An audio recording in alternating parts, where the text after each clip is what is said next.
গাজীপুরের সড়ক নিরাপত্তা উন্নয়ন ও সমন্বিত কর্মপরিকল্পনা প্রণয়নের লক্ষ্যে জেলা সড়ক নিরাপত্তা কমিটির উদ্যোগে কর্মশালা অনুষ্ঠিত হয়েছে।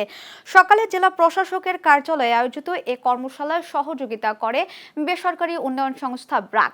কর্মশালায় জেলার ঝুঁকিপূর্ণ সড়ক চিহ্নিতকরণ এবং গণপরিবহনে জেন্ডার সংবেদনশীলতা বৃদ্ধির বিষয়ে বিস্তারিত আলোচনা হয়। সভাপতির বক্তব্যে মোহাম্মদ নুরুল করিম ভূঁইয়া বলেন, সড়ক দুর্ঘটনা রোধে চালক, পথচারী ও পরিবহন সংশ্লিষ্ট সবাইকে আইন মেনে চলা এবং সচেতনতা বৃদ্ধি করা জরুরি। তিনি আরো বলেন, কেবল সরকারি উদ্যোগ নয়, সবার অংশগ্রহণে সড়ক নিরাপত্তা নিশ্চিত করা সম্ভব। কর্মশালায় সিটি কর্পোরেশন, পুলিশ প্রশাসন, সড়ক ও জনপদ, এলজিইডি, শিক্ষা ও তথ্য অফিস সহ পরিবহন মালিক, শ্রমিক প্রতিনিধিরা অংশ নেন।